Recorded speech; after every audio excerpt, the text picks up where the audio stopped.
오늘은 부활주일입니다. 부활주일이 뭔가 그렇게 생각이 되는 우리 이 자리에는 교회학교 아이들도 있을지 모릅니다. 예수님께서 십자가에서 죽으시고 사흘 만에 다시 살아나신 이 사건을 기억하면서 감사와 찬양을 드리고 그 의미를 묵상하며 마음에 새기는 절기입니다. 우리 중에 대다수는 예수님의 부활을 믿죠. 그 믿음을 하나님이 주셔서 우리가 그 믿음을 선물로 받아 누리며 신앙의 길을 걸어가고 있는데, 또 교회학교 학생들 중에나 또 예배에 참석한 지 얼마 되지 않는 사람들 중에는 이 사실을 믿기 어려운 사람도 있지 않겠나 하는 그런 목회적인 생각을 해봅니다. 다 신앙이 있고 다 이걸 붙들고 믿음 가운데 굳건하게 서 있는 것이 아니라 예배 공동체 가운데는 그러지 못한 사람도 있지 않겠나 하는 생각을 해봅니다. 아직 신앙이 없는 사람에게는 예수님의 부활을 믿기 어려운 것이 너무나도 당연하죠. 사실 제자들도 예수님의 부활을 믿지 못했습니다. 예수님이 부활하실 것이라고 몇 차례나 예고하셨음에도 불구하고 십자가에 못 박혀 죽으실 때 제자들은 도망가고 예수님이 부활할 것을 기대한 제자들은 없었습니다. 부활하셨다는 소식을 들을 때도 의심했고 그 말을 진심으로 믿으려고 하지 못했습니다. 그러니 부활을 안 믿는 게 이상하다기보다는 부활을 믿는 것이 참 특별하다고 말할 수 있어요. 예수님의 제자들이 이 일어나지도 않은 사건을 일어났다고 믿은 것은 아니었습니다. 그리고 예수님의 부활을 목격한 사람들은 12 제자만이 아니었어요. 고린도전서 15장 4절에서 7절은 이렇게 말씀을 합니다. 장사 지낸 바 되셨다가 성경대로 사흘 만에 다시 살아나사 게바에게 보이시고 후에 12 제자에게와 그 후에 500여 형제에게 일시에 보이셨나니 그 중에 지금까지 대다수는 살아있고 어떤 사람은 잠들었으며 그 후에 야고보에게 보이셨으며 그 후에 모든 사도에게와, 그러면서 자신까지 그 부활하신 주님을 만났다고 고백하고 있어요. 만약 이 말이 사실이 아니라면 어떻게 되겠습니까? 사실이 아니라면 금방 들통이 나겠죠. 정말 500여 형제들이 일시에게 보였다면 예루살렘에 가면 그 사람들 만날 수 있겠네. 가봅시다. 금방 들통날 수밖에 없고 대다수는 살아있기 때문에 금방 들통날 거짓말이 되고 반박당하고 말았을 것입니다. 역사학자인 폴 존스는 이렇게 말을 합니다. 기독교가 거짓에 근거한 종교라면 한 사람도 빼놓지 않고 그렇게 목숨을 걸 수는 없었을 것입니다. 사도들을 보십시오. 다 순교당하잖아요. 물론 성경에는 그 순교의 내용이 나와 있지는 않지만 교회의 역사를 보게 되면 12 제자들이 모두 가룟 유다를 제외하고 그 이후에 다시 들어오게 된 사도가 지시면 모두 순교당했다는 것이 정설입니다. 그리고 초대교회 로마의 박해와 그런 핍박이 얼마나 심했습니까? 그때 많은 성도들이 순교당한 것은 이미 교회의 역사적인 사실로 자명한 것이죠. 하지만 역사 속에는 예수님의 부활이 허구임을 믿지 않았던 사람도 있고요. 허구라고 증명하기 위해 노력했던 사람도 있습니다. 자기만 안 믿은 게 아니라 이건 허구야 라고 그렇게 주장하고 말하는 사람도 있었다는 것입니다. 저는 대표적인 인물로 프랭크 모리슨이라는 사람을 좀 이렇게 소개를 하려고 하는데요. 이분은 영국 언론계에 종사하는 저널리스트였습니다. 지금으로 치자면 신문에 사설을 기고하고 이런 글을 쓰는 사람이었어요. 근데 이 사람이 이 부활의 허구를 찾아내기 위해서, 성경의 그 오류를 찾아내기 위해서 성경을 읽어 나가기 시작했습니다.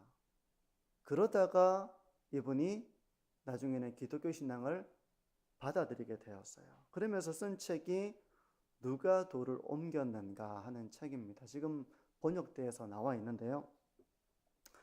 이 책은 예수님의 부활은 역사적인 사실이고 여러 가지 합리적인 증거에 의해서 충분히 믿을 수 있는 사실이라는 것을 옹호하고 있습니다. 한 무신론자가 부활은 허구야 라고 생각하며 이 성경을 읽어 나가다가 성경을 읽으면서 예수님의 부활이 사실이구나 라는 걸 믿게 되었다는 것입니다. 오늘 이 자리에서 예수님의 부활의 역사적인 증거들을 모두 말할 수는 없을 것입니다. 하지만 제가 오늘 설교의 서두 가운데 이 이야기를 하는 것은 이것이 믿어지지 않는 사람은 그 다음의 내용을 아무리 전해도 이미 이 시작부터가 전혀 믿어지지 않을 뿐만 아니라 또 이 설교의 내용 가운데 이렇게 들어보려고 하는 마음이 생기지 않을지도 모르겠다. 제가 그 어떤 염려에 의해서 좀 말씀을 드리는 건데요. 기독교 신앙의 중심에는 예수님의 부활이 있습니다. 이것은 우리가 모두 신앙으로 고백하고 있는 바인데요.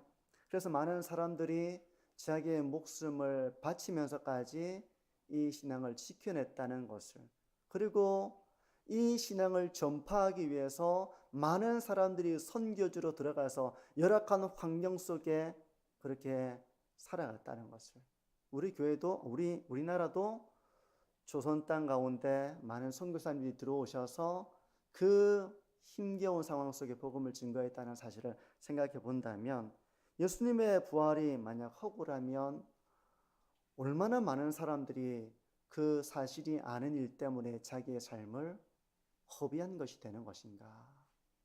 역으로 이렇게 많은 사람들이 자기의 생명을 바쳤다면 그분들이 부활하신 예수님을 만났을 수도 있겠구나. 그런 마음을 열면서 오늘 설교를 함께 나누면 좋겠습니다. 좀 서론이 길었는데요.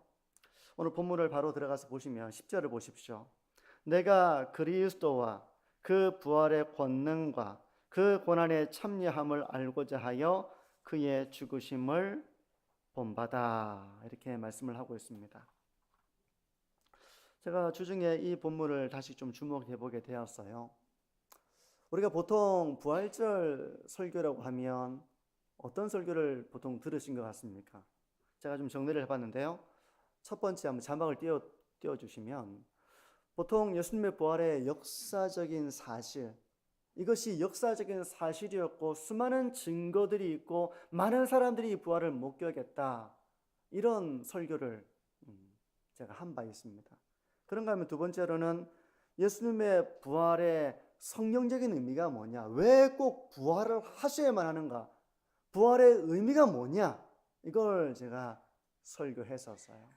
그리고 세 번째로는 예수님의 부활이 첫 열매가 되신 것처럼 성도들에게도 장차 이런 부활, 장차 영광스러운 변화가 있을 것이라는 이 소망에 대해서 설교를 했습니다. 아마 기억이 어렴풋이 날 거예요. 근데 오늘 설교 가운데서 이 본문을 통해서 다루고자 하는 것은 지금 우리 그리스도인이 살아가면서 경험하는 그 부활의 권능입니다.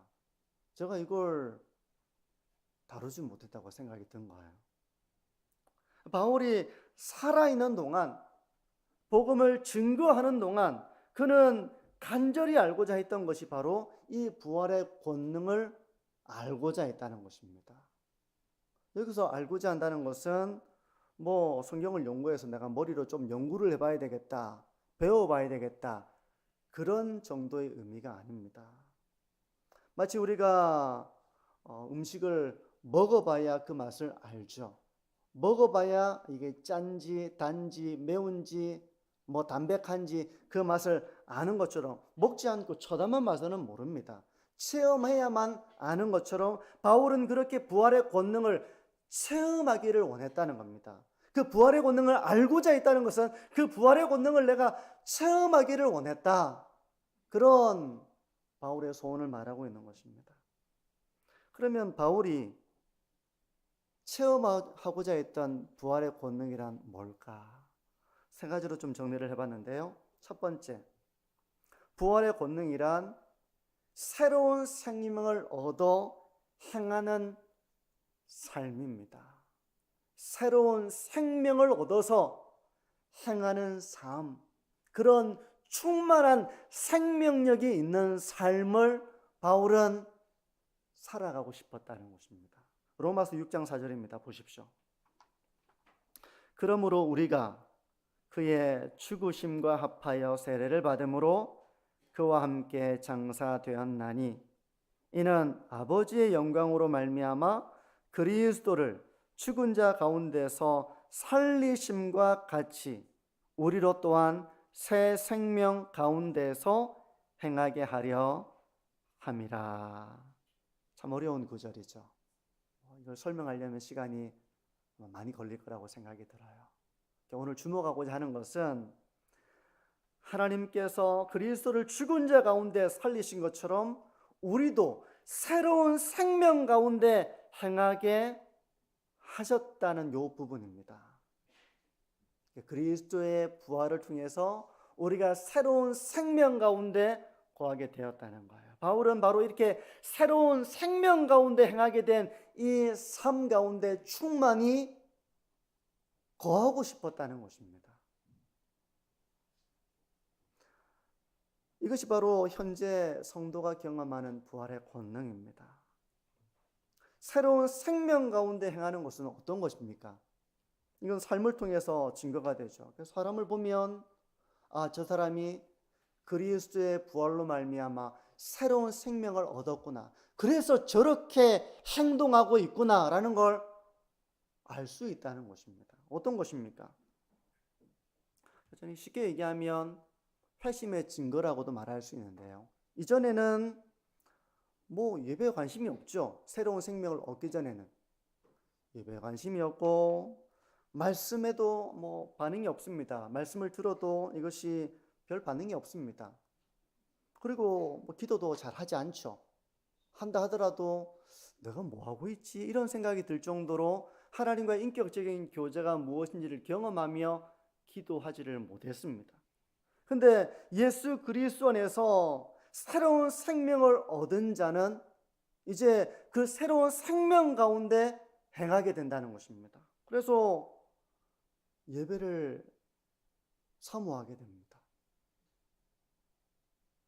그런 부활의 권능으로 충만함을 경험해 보신 적이 있으실 거예요. 막 주일 예배가 기다려지죠. 그리고 말씀이 꿀처럼 달다는 그 말이 무슨 의미인지를 압니다. 말씀을 배우고 싶고 알고 싶고 하나님이 우리에게 어떤 말씀을 하셨는가 이걸 배우고 싶고 알고 싶은 마음이 가득해집니다. 이게 변화예요. 새로운 생명 가운데에서 이런 변화가 나타나는 것입니다. 이것은 바로 그 사람이 새로운 생명을 얻었다. 이건 다른 말로 거듭났다. 거듭났다는 증거이며 그 사람이 회심했다는 증거이기도 합니다. 이게 바로 부활의 권능을 경험한 사람의 모습이에요. 근데 바울은 이런 부활의 권능이 자신에게서 식지 않고 늘 뜨겁게 이런 새로운 생명 가운데 충만하게 거하기를 사모했다는 것입니다. 이런 사모함을 보면 우리가 신앙의 길을 걸어가면서 신앙이 식을 때가 있잖아요. 예배의 자리가 사모되지도 않고 별로 기도하는 게 참 이렇게 피곤하고 말씀을 별로 이렇게 그 달콤함을 예전에는 경험을 했지만 경험하지 못해서 멀어지기도 하고. 근데 바울은 이런 부활의 권능 가운데 새로운 생명 가운데 늘 행하는 이런 충만함을 누리고 싶었다는 것입니다. 이게 바울이 사모했던 거예요. 이게 첫 번째 바울이 사모했던 부활의 권능입니다. 두 번째는 이 말씀과 연결되는 것인데요.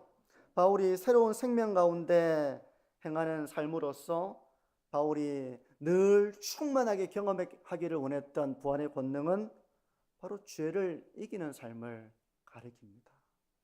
죄라고 하는 것은 우리의 신앙에 뜨거운 은혜의 찬물을 끼얹는 것과 같아요. 여러분, 죄를 지으면 성도가 평안하지 못합니다. 성도가 구원의 감격을 충만하게 누리지 못합니다. 오히려 구원의 감격을 잃어버리게 됩니다. 죄라는 그런 거예요. 비록 성도가 거듭났다고는 하더라도 자연스럽게 죄를 짓지 않고 하나님의 명령을 따라 살아가는 것은 아닙니다. 자연스럽게 그렇게 되는 게 아니에요. 저 사람들은 뭔가 이렇게 저렇게 하는 게 쉬운가 싶지만 그런 것이 아닙니다. 로마서 8장 12절과 14절은 이렇게 말씀합니다. 그러므로 형제들아, 우리가 빚진 자로 돼 육신에게 져서 육신대로 살 것이 아니니라. 너희가 육신대로 살면 반드시 죽을 것이로되 영으로서 몸의 행실을 죽이면 살리니 무릇 하나님의 영으로 인도함을 받는 사람은 곧 하나님의 아들이라. 여기서 육신대로 산다는 것은 그냥 몸으로 내가 먹고 마시고 그런 삶을 말하는 것이 아니라 타락한 본성을 따라 사는 것이 바로 육신대로 사는 것입니다. 육신대로 살지 않고 영으로서 몸의 행실을 죽이며 죄를 죽이며 살아가는 사람이 하나님의 아들이다. 이렇게 말씀을 하고 있어요. 여러분, 죄를 죽이는 것은 실제적인 부활의 권능입니다. 그리스도의 생명이 내 안에 충만하기 때문에 우리가 죄를 죽일 수 있는 것입니다. 바울은 이 그리스도의 부활의 권능으로 새로운 생명 가운데 거하며 죄를 이기는 삶을 사모했습니다. 죄 가운데 죄의 유혹에 왜 없겠습니까? 왜 사도로가에서 두려움이 없겠습니까? 염려가 없겠습니까? 왜 미움이 없겠습니까? 왜 낙심이 없겠습니까? 왜 좌절이 없겠습니까? 왜 없겠어요? 당연히 있죠. 하지만 부활의 권능으로 새로운 생명 가운데 거하며 죄를 이기며 성령의 충만함을 누리며 살기를 바울은 사모하는 것입니다. 지금 이 순간에도 그런 그 부활의 권능으로 내가 그 부활의 권능을 알고자 했다고 할 때 바울은 이렇게 죄를 이기는 성령의 충만한 삶을 사모했다는 것입니다.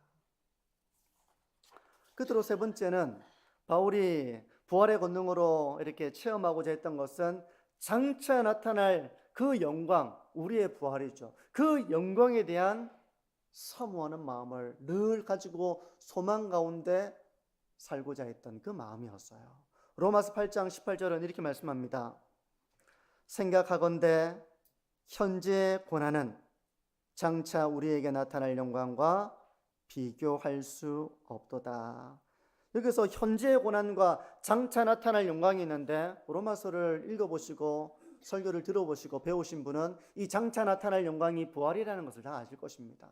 현재에는 우리가 고난을 당하고 신앙의 길을 걸어가면서 여러 가지 어려움을 당하지만 장차 나타날 영광을 바라볼 때 이건 좋게 비교할 수 없다. 그만큼 영광스러운 미래가 우리에게 기다리고 있다는 것을 바울은 늘 그 소망으로 가득 차기를 원했던 것입니다. 그가 감옥에 갇힐 때도, 매를 맞을 때도, 굶주릴 때도, 정처 없는 길을 걸어갈 때도 그에게는 이 소망이 충만하여서 이 부활의 권능으로 이 소망이 충만한 가운데에서 그는 현재의 고난을 능히 이겨나가는 삶을 그가 살고 싶었다는 것입니다.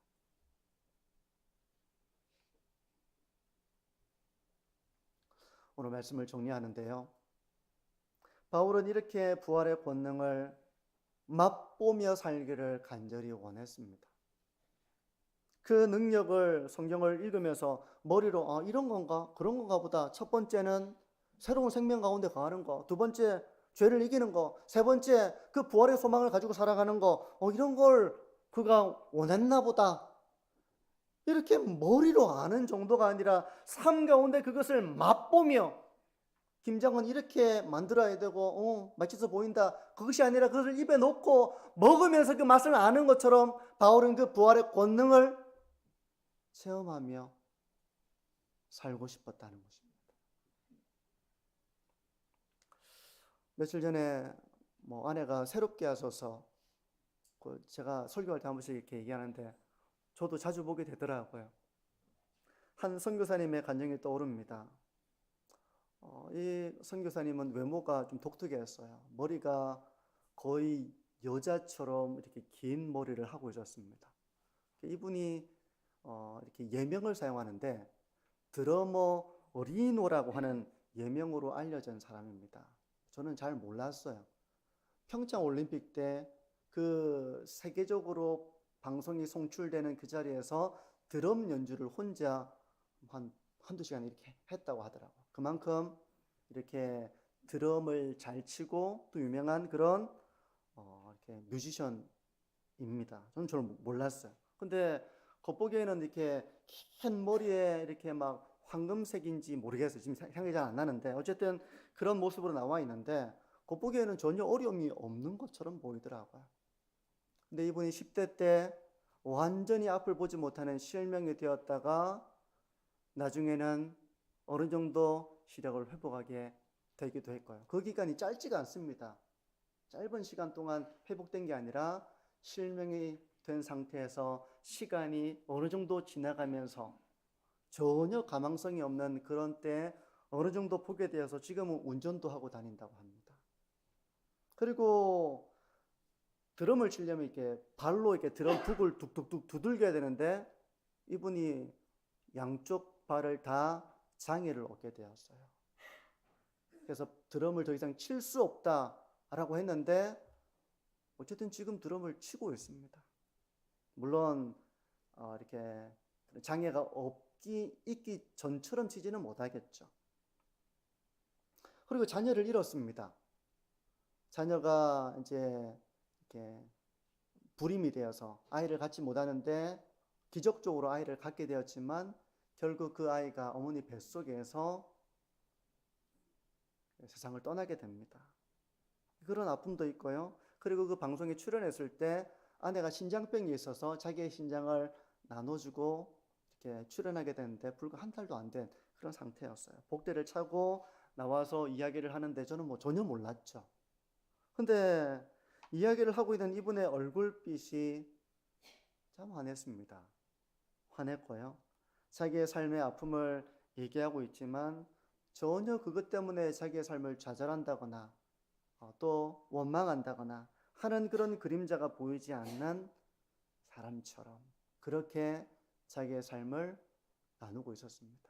물론 하나님의 영광을 가리지 않기 위해 그렇게 할 수도 있겠죠. 내가 힘들지만 힘든 티를 내지 말자. 그렇게도 할 수 있잖아요. 근데 이분의 모습이 그렇게 보이지 않았습니다. 어떻게 이렇게 환하게, 이렇게 희망과 소망에 가득 차 있고 신장을 한 개 떼어주면 그게 한 10년에서 15년 간다고 하거든요.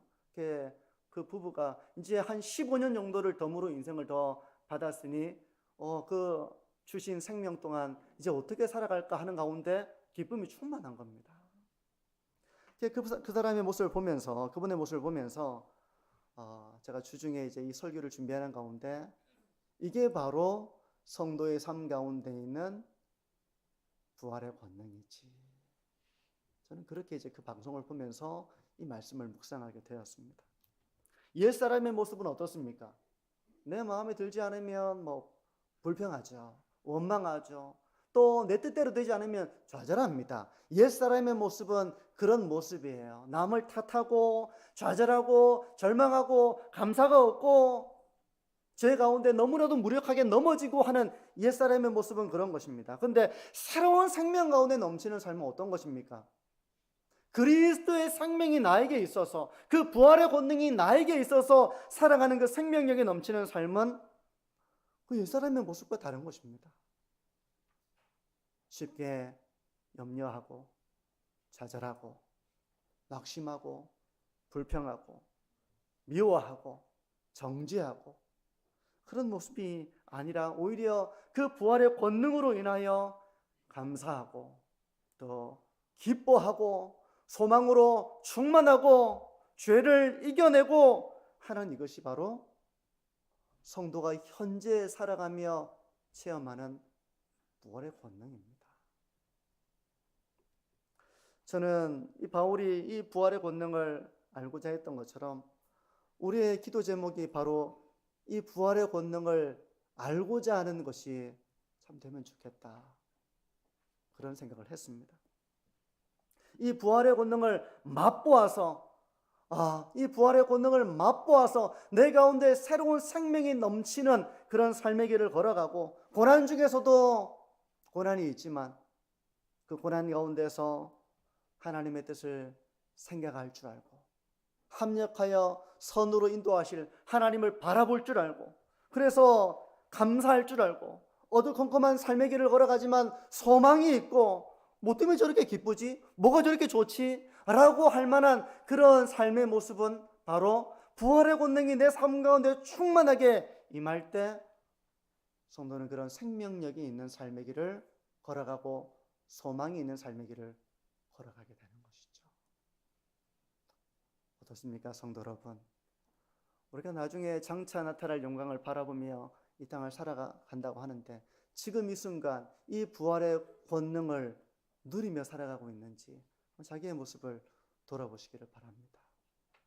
그리고 오늘 이 말씀처럼 하나님, 제 안에 부활의 권능이 충만하여 새로운 생명력이 넘치는 삶의 길을 걸어가게 도와주시고, 그리하여 옛사람의 모습처럼 쉽게 낙심하고 좌절하고 두려워하고 염려하고 그런 모습이 아니라 도리어 그 가운데 주님의 평안을 맛보고 내 영혼이 요동하지 아니하고 하나님께 소망을 두고 도리어 감사하고 그런 영적인 여유를 가지고 살아가는 그 그리스도의 부활의 권능을 참 날마다 알아갈 수 있게 저를 인도하여 주옵소서. 이런 기도의 제목을 가지고 믿음의 길을 걸어가시는 우리 모든 성도님들이 되시기를 주님의 이름으로 축복합니다.